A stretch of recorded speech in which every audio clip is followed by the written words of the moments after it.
우리는 지금 씨 뿌리는 자의 비유를 함께 보고 있습니다. 어제는 이 비유로 말씀하신 이유에 대해서 얘기를 했죠. 이 말씀은 우리 영혼을 살리는 것이다. 그래서 우리 영혼에 늘 말씀이 흘러들어올 때 우리는 살아있는 자가 된다. 그 얘기를 했습니다. 오늘은 정반대의 모습에 대한 얘기를 하고 있습니다. 그 중에서 네 가지 마음밭 중에서 길가에 대한 얘기가 나옵니다. 앞에 4절에 보면 예수님의 비유에 길가에 대한 이야기가 나오는데요.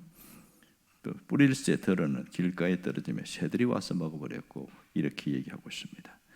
자, 여기서 주님은 14절에서 그것이 무엇인지를 해석을 해주고 있습니다. 자, 우리가 이 씨 뿌리는 것에 대해서 이해가 잘 안 되는데 2000년 전으로 올라가면 씨를 뿌릴 때에 농사법에 대해서 보면 상당히 원시적인 방법을 썼다고 해요. 하나는 그냥 손으로 그냥 휙휙 뿌리는 방법을 쓰든지 아니면 소 달구지처럼 소에다가 양쪽에 놓고 툭 치면 소가 가는 대로 뿌리든지 뭐 그런 방법을 쓰는 모양입니다. 그래서 이 씨가 흩날려서 길에도 떨어지는 것을 얘기를 하고 있죠. 자, 그것을 가지고 하나님 나라에 대해서 주님이 얘기하고 있는데 그 씨가 길가에 떨어졌다. 그 해석에 대해서 14절에 이렇게 나오죠. 뿌리는 자는 말씀을 뿌리는 것이다. 자, 이 씨에 대해서 할 때 뿌릴 때 말씀이다. 그렇게 이야기했습니다. 여기서 새들이 와서 이 새는 사탄이 와서 이 뜻이라 똑같이 말하고 있습니다. 와서 주워 먹어버렸다. 싹 가져가 버렸다. 그 얘기를 하고 있는 것이죠. 결국은 그 속에 말씀이 하나도 남지 않게 되었다. 이런 뜻이 되겠습니다. 결국은 길가와 같은 마음이란 무엇인가?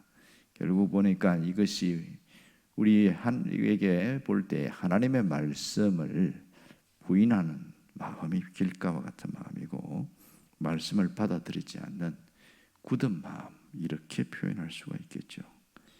결국은 여기 그 마태복음 13장 19절에도 비슷한 얘기를 하고 있는데 말씀을 듣고 깨닫지 못할 때에는 악한 자가 와서 그 마음에 뿌려진 것을 빼앗아가느니 곧 길가에 뿌려진 자요 이렇게 말했단 말이에요. 깨닫지 못할 때에는 이제 마태복음에는 요 한 단어가 더 들어가 있습니다. 이 말은 하나님의 말씀이 들렸지만 받아들이지 못할 때는 그런 뜻이 되겠죠. 결국 길가와 같은 자는 특징이 있는데 귀가 닫혀 있다 이렇게 표현합니다. 귀가 닫혀 있다. 오늘 사탄이 와서 가져갔다고 그러는데 그러면 나는 가만히 있는데 사탄이 싹 빼앗아가고 결코 그렇지 않습니다. 이것은 노출되어 있기 때문에 뺏기는 것이죠.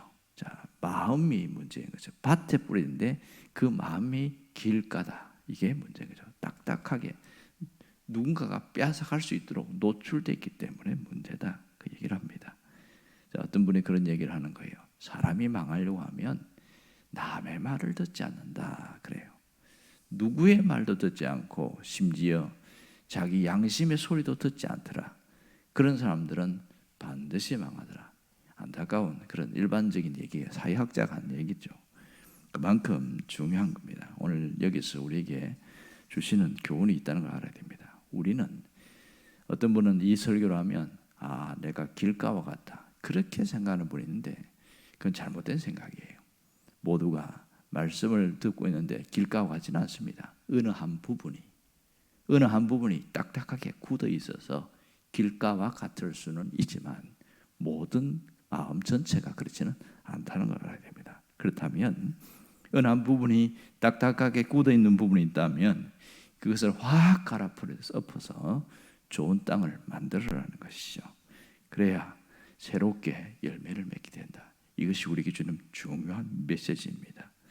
여러분 복음을 듣고 말씀을 많이 들었는데 딱딱하게 굳어있는 분들이 있습니다. 모두가 아니고 절반이 굳어있든지 3분의 1이 굳어있든지 아니면 10분의 1이 굳어있든지 그런 분이 있어요. 가끔 사람을 당혹스럽게 하는 경우가 있는데 언제 마음이 굳어지는가 이 부분을 한번 점검을 해봤더니 이래요.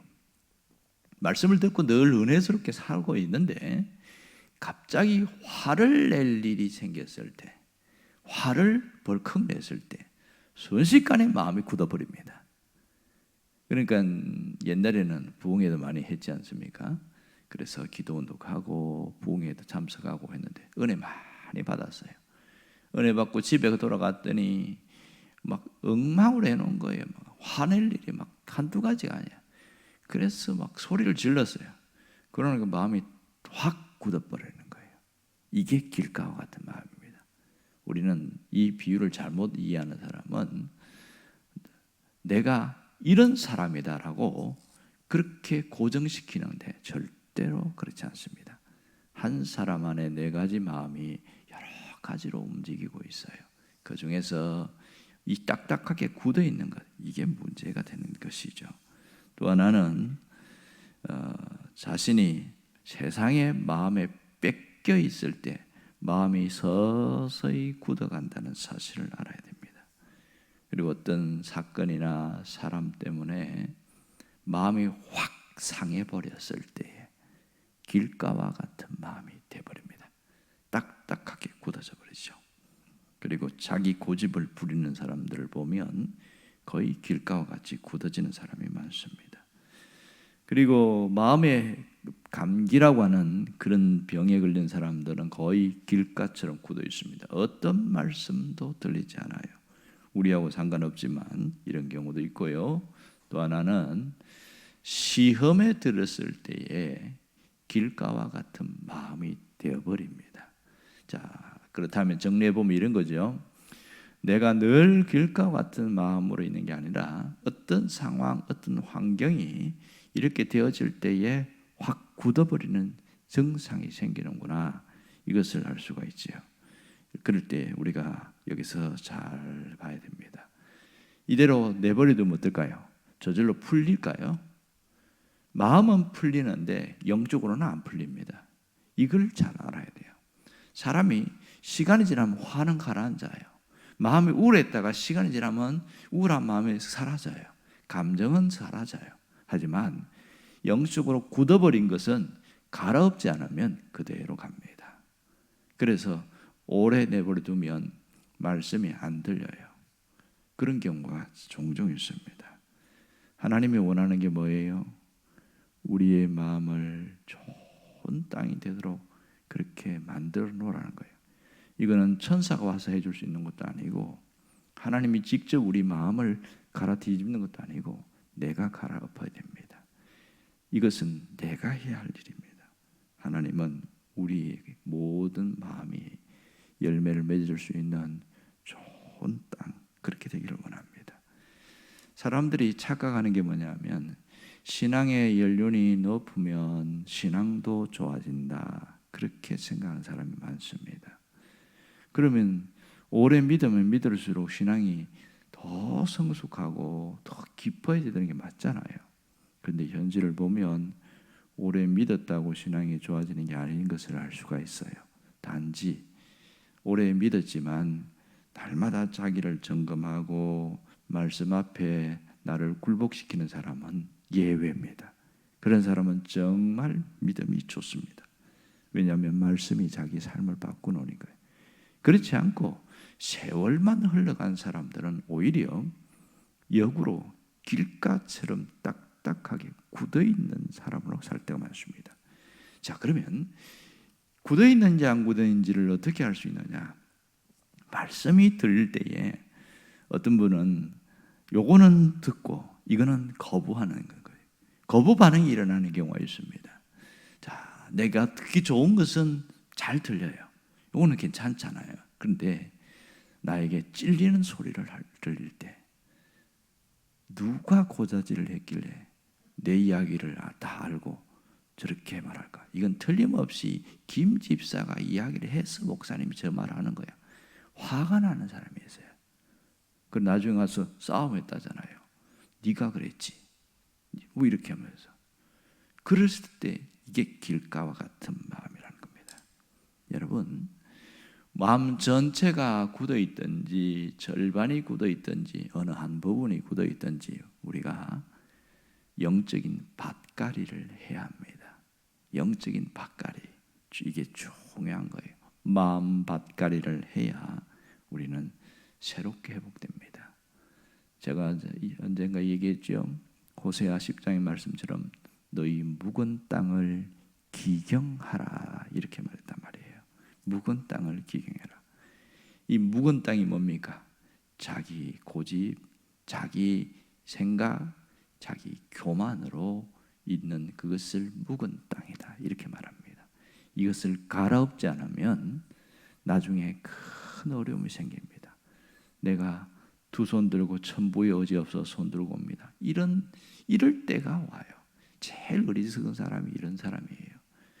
말씀이 하나님 말씀이 사인이 와요. 너 이렇게 가면 위험해진다. 이렇게 하면 문제가 생긴다. 이 얘기 사인이 분명히 와요.